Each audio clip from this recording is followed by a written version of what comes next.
morning friends. So today in this concept we will be learning about the chapter electricity. Now before I start electricity, let me explain you what is the meaning of electric charge. Electric charge is a physical property of a matter that causes it to experience a force when placed in an electromagnetic field. Or in simple terms, we can say that electric charge is a physical phenomenon in which a particle of matter will experience a force when placed in magnetic field. Now we know that there are two types of charges, positive and negative. When you say any particle is having positive charge, if it has less number of electrons, and we say any particle has negative charge if it has more number of electrons. So when you say a particle is neutral, if it has both positive as well as negative charges in equal number. Now, what happens? Why charges move? Actually, when we consider a metal atom and a non-metal atom, what happens here is, let us take the case of calcium. In calcium, there are, as we can see, the number of valence electrons are 2. Means the outermost electrons are far away from the nucleus. That means the distance between the outermost electron and the nucleus is large. Whereas, if we consider phosphorus, now we know phosphorus is a non-metal. Now, the distance between the nucleus and the outermost electrons is very, very less. And more so, these outermost electrons are always having the force of attraction between them and the nucleus. So what happens? Because of the large size of the atom, the electrons are free to move. That means when we consider a conductor, and these are the atoms, as we know that in any metal there are metal atoms. So the electrons here, called the valence electrons, will be free to move because they are far away from the nucleus. So what happens? These electrons are, in simple words, if I draw this figure again, if we consider a metallic conductor, if this is the atom and this is the electron present along with the atom, the electrons which are in the outermost shell are free to move in any particular direction. So these are called valence electrons. If you consider this as the atom, the electrons are free to move in an charged conductor. So these electrons can move in any way, and this happens only in metals, because in metals the electrons are free to move, whereas in non-metals the electrons are tightly packed. What can we infer from this is, metals can conduct electricity because the electrons which are called the valence electrons in them are free to move. Now let us move and learn about the properties of electric charge. When we speak about electric charge, unlike charges attract each other and like charges repel each other. Now when we speak about unlike charges, suppose I have a negative charge here called Q1 and positive charge here called Q2. They attract each other. Whereas like charges will repel each other. They move away from each other. So what can we say? That unlike charges attract and the like charges will repel each other. Now if we want to calculate the force between two charges, it varies directly as the product of the two charges and inversely proportional to the square of the distance between them. What do you mean by this? It means that when I have two charges, Q1 and Q2, the force of attraction between these two depends on the product Q1 and Q2 and inversely proportional to the distance between them. Inversely proportional to the distance means that the distance of separation will decide the force existing between them. So from these two, what we can say is force is directly proportional to Q1 Q2 by R square, or the force between two charges kept separated by a distance between them is equal to K into Q1 Q2 by R square, where K is called the proportionality constant and this law is called Coulomb's law of charges. The third property is that electric charge is always conserved. That means it can neither be created nor destroyed. The charges present in any particular particle will always remain constant. For example, electrons have a charge of minus 1.6 into 10 power minus 19 coulombs, whereas a proton has a charge of plus 1.6 into 10 power minus 19 coulombs. That means the total amount of charge on any electron and proton always remains conserved. That means it can neither be created nor destroyed. Number 4. Electric charge is additive in nature. That means when we have a charged particle, suppose I have a charged particle here. Okay, now I supplied it with a plus 3 coulombs of charge. What will happen? And then I remove minus 1 coulomb of charge. The total charge of this particle is 5 coulombs, plus 5 coulombs. So what can we say? That these charges can be added and then they can be subtracted. So the total amount of charge left out is how much? 8 minus 1. The total amount of charge left out is 7 coulombs. That means when we have a charged body, we can either add charge to it and we can remove charge to it.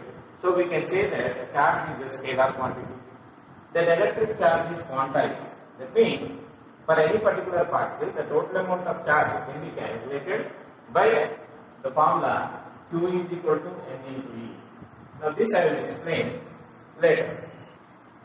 Now when we speak about electricity, there are two types of electricity, static electricity and current electricity. Now when we speak about the charges which are at rest, it comes under static electricity. And when we speak about the charges in motion, we are studying about current electricity. Now in our concept of class 10, we will be studying only about current electricity. Now what is static electricity? Suppose we take a comb and rub it with a dry hair. Okay, the charge is localized. It doesn't move from one place to another. Now if we study about the charges which are at rest, we are studying about static electricity. Okay, now in current electricity, we will be studying about the charges in motion, which we will learn in detail in this particular chapter. Now we are familiar with air current. Now what is air current? The movement of air from high pressure region to a low pressure region. What is high pressure? What is low pressure? The movement of air. That is, if there is difference in pressure, there will be movement of air. So this is called air current. Now what is water current? The flowing water in reverse constitute water current. Similarly, if electric charges flow through a conductor, we say there is electric current in the conductor. That means if electric charges are able to flow through a particular conductor. Now conductor here means any metallic wire. Okay, we say that electric current is said to be flowing in the conductor. For example, if you take a torch bulb or torch light, the cells provide charges so that the current will flow and the torch bulb glows. Now we know that the torch bulb gives light when the switch is on. What is the function of the switch? A switch is a conducting link between the cell and the bulb. Now here, when you see the particular diagram, here we have four things. Number 1, the bulb which needs energy for it to glow. Number 2, the connecting wires. Number 3, the cell which supplies energy for the charges to flow, and the switch which will provide conducting link between the bulb and the cell.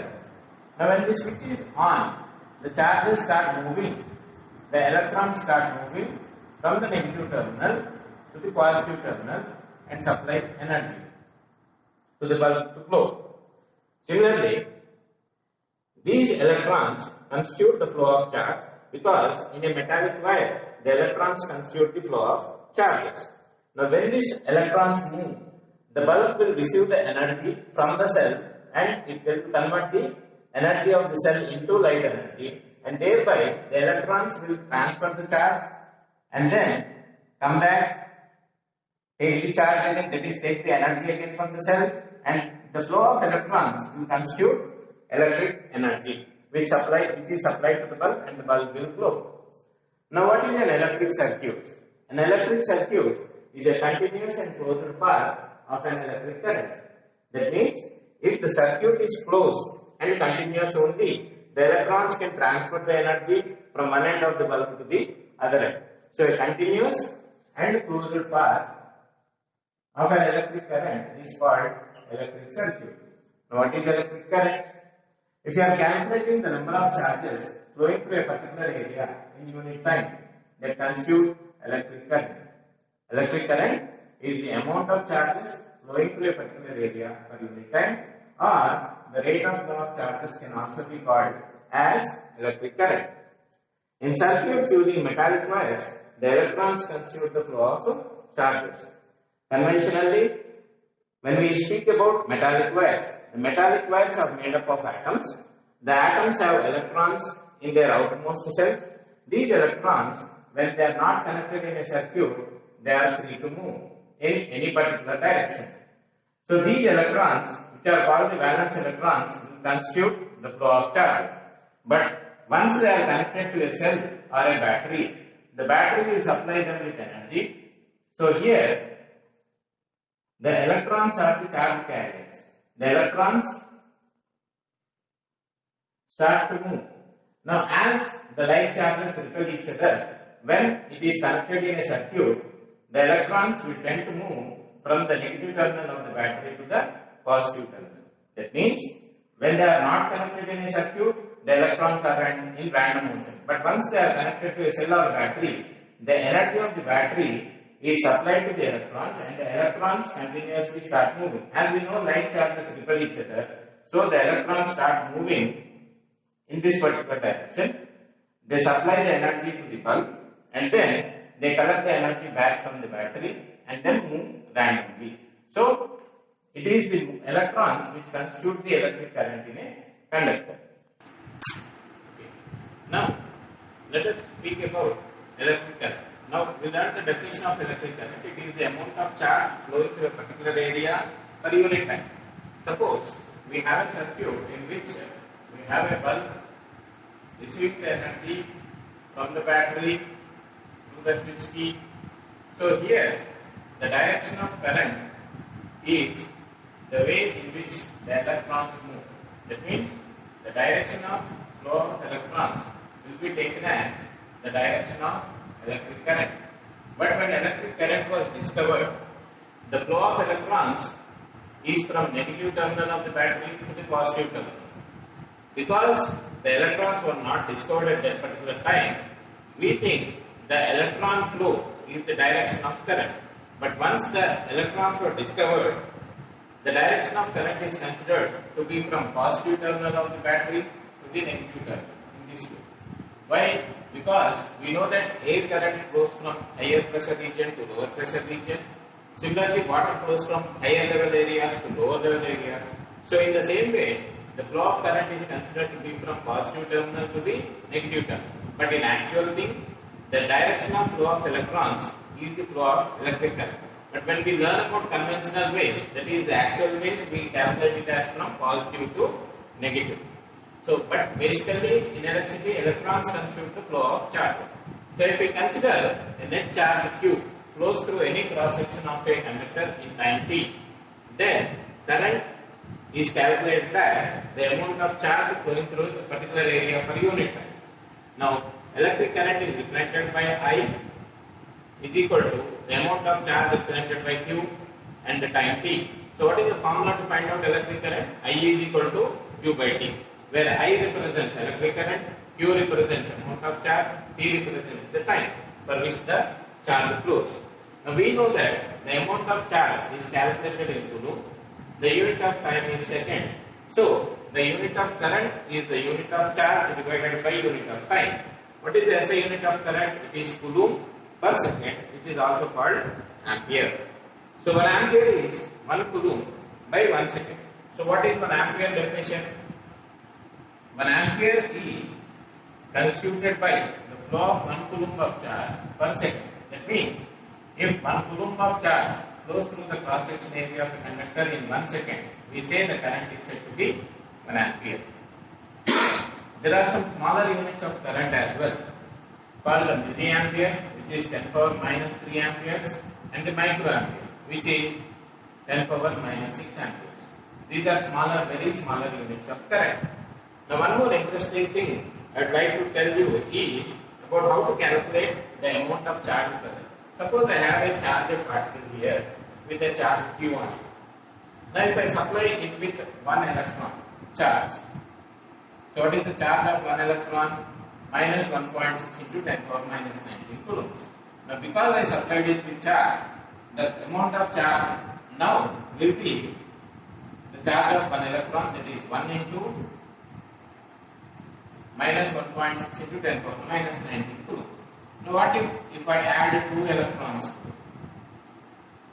So the amount of charge will change. It is 2 into charge on one particular electron. If I add 3 electrons, it will be 3 times the charge on 1 electron.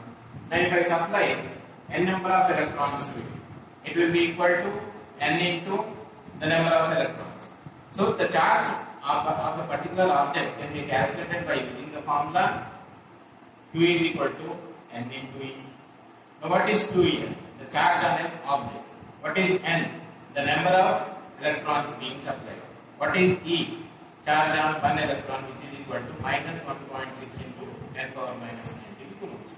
Like this, using the formula Q is equal to n into E, we can find out the amount of charge provided we are given the number of electrons and the charge on 1 electron.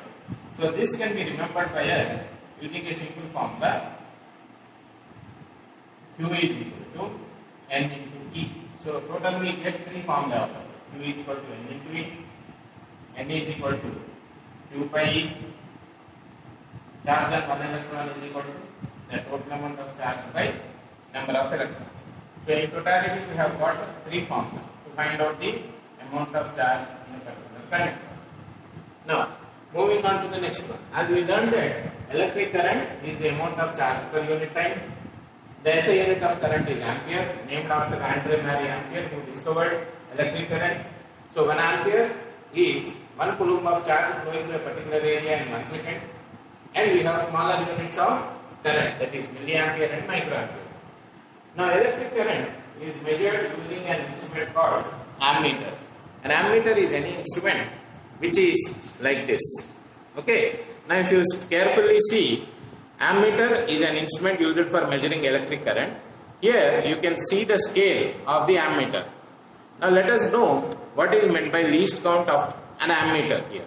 Now if you carefully observe, it is ranged between 0 to 3. So what is the range? 0 to 3. That means we have a scale starting from 0 to 3, provided it is divided into 3 parts. Okay? And there are 10 divisions between 1, 2, 3, 4, 5, 6, 7, 8, 9, 10.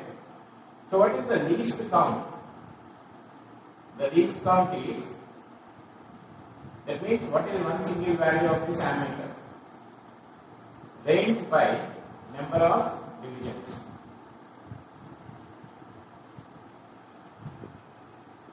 So what is the range? 0 to 3 divided by number of divisions. Now here you can see between 0 and 1 we have 10 divisions, between 1 and 2 we have 10 smaller divisions, between 2 and 3 we have 10 smaller divisions. Okay, so the number of divisions come out to be as 30. So this can be written as 1 by 10. That means the least count here is going to be 0.1 ampere. That means one single line here represents 0.1 ampere. Generally, it is represented by the symbol A when connected in circuits, and it is always connected in series with the battery, wherein the positive terminal of the battery is always connected to the positive terminal of the ammeter. That means the positive terminal of the ammeter is always denoted by red color thing. So we can always connect it. The positive of the battery should be connected to the positive of the ammeter. So if they are connected end to end, then we say they are in series. It is connected in series because in series it offers low resistance to the flow of current. Now solve some problems based on electric current and charge. So let us solve some numericals based on current and charge. So before I start the numericals, let us examine the formula that we have learned. We have learned that the electric current is calculated by the formula I is equal to Q by T, and the total amount of charge can be calculated using the formula I into T. And when we are given the number of electrons and the charge on one electron, then we use the formula Q is equal to N into E to find out the charge, and the number of electrons can be found out by dividing the charge with the charge on one electron. So let us see some numericals so as to understand these concepts clearly. Now here you are given a current of 0.5 amperes is drawn by the filament of an electric bulb for 10 minutes. Find the amount of charge that flows through the circuit. So what is given to us? We are given I is equal to 0.5 amperes. We are also given the time for which the current flows, that is 10 minutes. But 10 minutes is not the proper unit of time, so we convert them into seconds. So 10 into 60 equal to 600 seconds. Now we got the proper units. We need to find out the amount of charge. So we have a formula Q is equal to I into T. So what is I value here? 0.5 into 600. So I write 0.5 as 1 by 2 into 600, which comes out to be as 300 coulombs. So here the amount of charge is equal to 300 coulombs. Okay. So when we solve a particular numerical, first we need to write the given information, then the formula, the substitution of it, and then finally the conclusion of the formula. Let us see one more example. Here you are given, calculate the number of electrons in 1 coulomb of charge. So first we need to write what is given to us.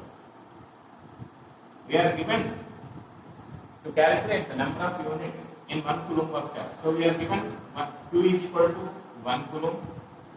We also know that the charge on one electron is 1.6 into 10 power minus 19 coulombs. We need to find the number of electrons. So what is the formula to find out the number of electrons? The number of electrons can be found out by the formula N is equal to Q by E. So when we write the formula N is equal to Q by E, we know that Q is 1 coulomb here. The charge on one electron is minus 1.6 into 10 power minus 19. So when I substitute N is equal to 1 divided by 1.6 into 10 power minus 19 coulombs. So this can be written as 10 power 19 divided by 1.6, or N is equal to 10 power 19 divided by 16 into 10.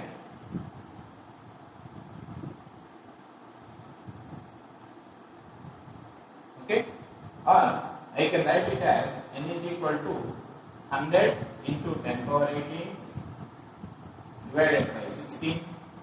N is equal to 100 by 16 into 10 power 18, or N is equal to 6.25 into 10 power 18 electrons. So the number of electrons present in 1 coulomb of charge is 6.25 into 10 power 18 electrons.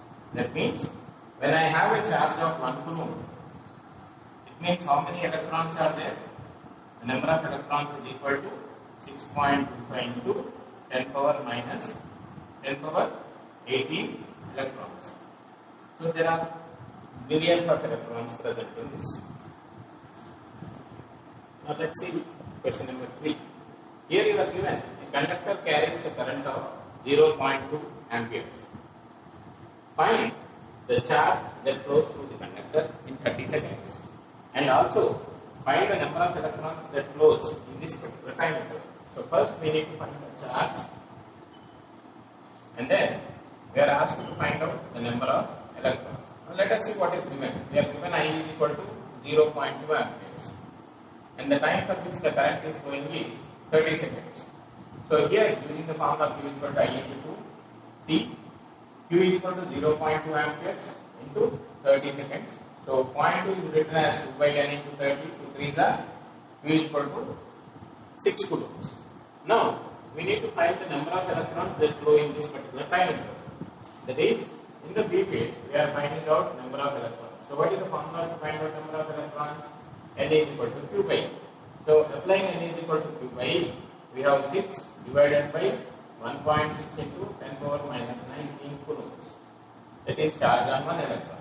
So this can be written as 6 by 1.6 into 10 power 19 coulombs. Or this can also be written as 60 by 16 into 10 power 19. 60 by 16 approximately comes out to be 3.75 into 10 power minus 19 electrons. So the number of electrons present here is 3.75 into 10 power 19 electrons. Let us go to the next question. Here the filament of a bulb draws a current of 0.4 amperes, which lights up for 3 hours. So we are given the current in the circuit, we are given the time for which the current flows. Calculate the amount of charge. So as usual, I is equal to 0.4 amperes, but the time is given in hours. So this can be written as 3 into 60 minutes, because 1 hour equal to 60 minutes. So this can further be represented as 3 into 60 by 1 minute is equal to 60 seconds. So 3 into 60 means 10,800 seconds. The formula for finding out charge is Q is equal to I into T. So 0.4 into 10,800, which is 4 by 10 into 10,800. So 4 into 1080, which is equal to 4,320 coulombs. Now going to the next question. Here an electric iron draws a current of 0.5 amperes when voltage is 200 volts. Calculate the amount of charge that is flowing in 1 hour. So the required amount is I is equal to 0.5 amperes. Time is given as 1 hour, which is equal to 60 into 60 seconds. That is 3,600 seconds. So Q is equal to I into T, 0.5 into 3,600 or 5 by 10 into 3,600. We will get this one as 5 into 360. So Q is equal to approximately 1800 coulombs. Now coming to the next sum. N electrons flow through a conductor in certain time t. If the charge on one electron is E, write the expression for the current in the conductor. Now here we are having N electrons flowing through a conductor in certain time t. If the charge on one electron is E, write an expression for the current is saying. So we know that current I is equal to Q by T. But here Q is equal to N into E by T. So N means the number of electrons, E means charge on one electron, T is the time. So the expression to find out current here will be I is equal to N into E by T, where N is the number of electrons, E is the charge on one electron, and T is the time for which the electrons flow in the conductor. So let us see what we have learned in today's concept. First, we defined electric circuit. A closed continuous path for the flow of current is defined as electric circuit. We defined electric current. It is the amount of charges flowing through a particular area per unit time is called electric current. And electric charge, the force experienced by any particle of matter when kept in electric or magnetic field is defined as electric charge. Then we learned about the SI unit of electric current, which is ampere. 1 ampere is equal to 1 coulomb. 1 ampere is the flow of 1 coulomb of charge in 1 second. We also learned that the SI unit of electric charge is coulomb.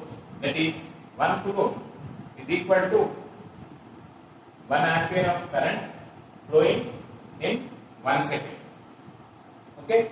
Then we learned the formulas, that is Q is equal to I into T. That means if I want to find the amount of charge, the formula is I into T. If I want to find out the amount of current, the formula is Q by T. And if I want to find out the time for which the current flows, it will be Q by I.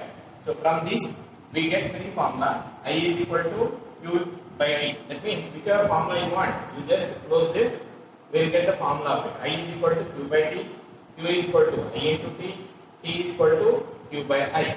Similarly, we have another formula to calculate the charge. Q is equal to N into E.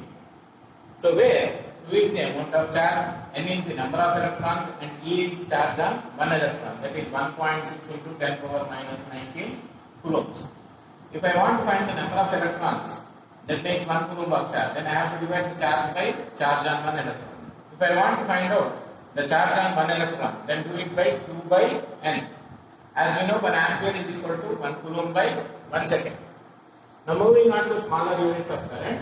There are smaller units of current called milliampere and microampere. Milli means 10 power minus 3. Micro means 10 power minus 6 amperes. Now current in any particular circuit is measured by using an instrument called ammeter, which will be like this. This is an instrument which is used for measuring current. This ammeter is always connected in series with the battery, where the positive of the battery should always be connected to the positive of the ammeter. The negative should be connected to the negative of the battery. Ammeter is always connected in series only, because in series it offers low resistance to the flow of current. Because it offers low resistance, that means no obstruction is there for the flow of current. It can record the current in the circuit. We come to the end of concept 1 of electricity.